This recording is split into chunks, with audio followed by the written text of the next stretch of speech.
"I'm sorry," he said, sobbing. I can't calmly remember her voice. You know, she still called me brother so affectionately, even when she got older. "Don't tell me if it makes you suffer," I said as gently as possible. "No, please, listen. I must speak out, I beg you." I did not aggravate his torment by refusing and agreed to continue listening. I then asked her, "Do you want to go?" And she immediately agreed. In fact, when I asked her, I hoped she would refuse, because I don't like circuses terribly. They always terrified me, but for my sister's sake I overcame myself and agreed to go. The circus is located outside the city, in a wooded area. At first we took the train, and then walked through the forest on foot. It was summer then, the weather was wonderful, it was evening, and therefore we experienced only the pleasure of a forest walk.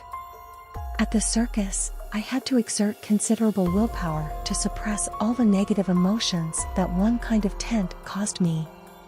The little sister, on the contrary, was full of joy. How old was she then?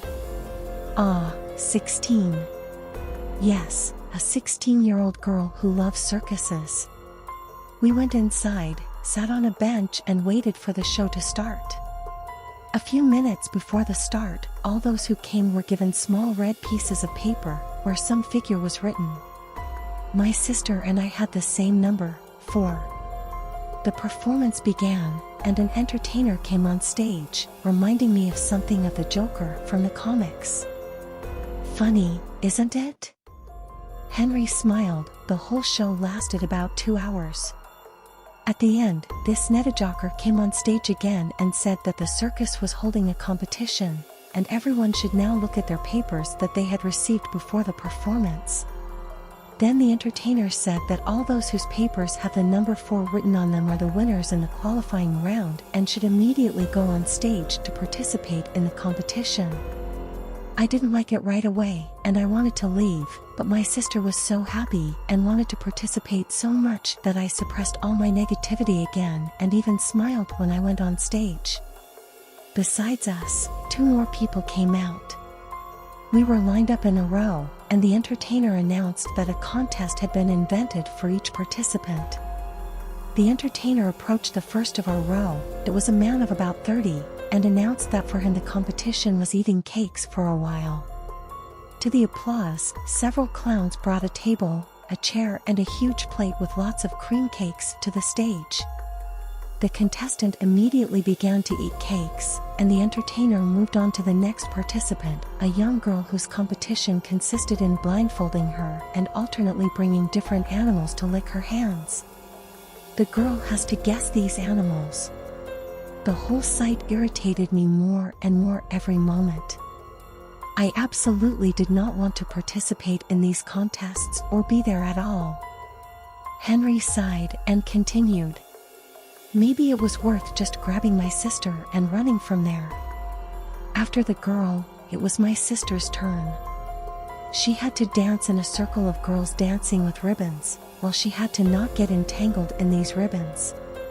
Then this damn entertainer came up to me, but before he could open his mouth, I immediately told him, practically growled, "Get away from me, bastard." The presenter was not confused, but only joked that I needed to wash my mouth with soap. This will be my competition. 2 clowns came up to me and wanted to take me by the shoulders, but I broke away. My anger got out of control. I wanted to go outside to calm down, but the clowns were blocking my way. They tried to catch me and carry out the task of the entertainer, but I violently pushed them apart and ran out from under the tent, tripped and fell right to the ground. The performance started at 6 in the evening, and it was supposed to end at 8, but once I was outside, I realized that it was already the middle of the night. Time flew by completely unnoticed. My sister and I could not catch the train, so I turned around to go back to the tent, but he was no longer there. Henry couldn't hold back the tears anymore. He put his head in his hands, and his sobs filled the room. It was only after I injected him with a sedative that he managed to stop sobbing. I decided that it was unprofessional of me to torment a person like that, and I told him to go to bed, but he practically begged me to listen to him, and, without knowing why, I agreed. The tent was gone, and in its place I saw only a few large torches, illuminating. Oh my God, Henry again covered his face with his hands. I know you won't believe that such a thing is even possible, but then there, among the torches, I saw a crowd of half-decomposed corpses instead of circus actors. Bones protruded from their rotten flesh, which was swarming with worms. Now I saw that the man who ate cakes for a while was not fed cakes at all. These corpses tore off pieces of flesh from themselves and stuffed them into that man's mouth, and he greedily swallowed the disgusting pieces.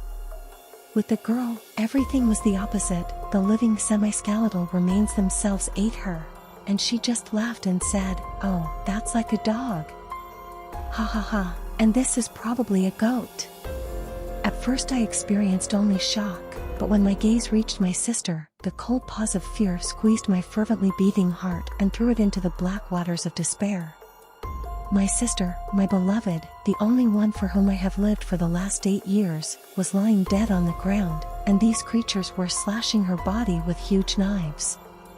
When I saw this, my mind dissolved, my vision blurred, and, not feeling my own body, I fell to the ground. When I woke up in the morning, I immediately ran to report the incident to the police. I told them everything I saw. What a fool I was. I couldn't even think about how the police would take my words. I can imagine how it looked from the outside. Some crazy guy leads the police to 3 corpses and says that these people were killed by a troupe of rotten circus performers. Do I need to tell you that I was recognized as a murderer, and even insane, although, probably, this is just for the best. They say it's better here than in the zone. Henry looked with his tired eyes into mine, and said, "Now you know how I got here." I didn't find anything to say to him, so I just gently patted him on the shoulder and offered to rest. When I left his room, the head nurse came up to me and asked why I had been messing with Henry for so long. "Yes, we had a little conversation with him," I replied. "What is it about?" The head nurse asked suspiciously. "Just about anything," I said vaguely. "Strange. Apparently, he liked you. He usually doesn't talk to anyone." I didn't find out anything else about Henry from him or anyone else. I worked at that hospital for a few more months, and during that time Henry and I almost became friends. It's been a few months since I changed hospitals. I no longer deal with psychiatric hospital patients, but I still go back to Henry in my memory and reflect on his story. Is this the delirium of a madman? My mind can't believe it, but apart from this story, Henry no longer has symptoms of insanity. I don't know if it's true or not, but since then I've been trying to avoid circuses. Just in case.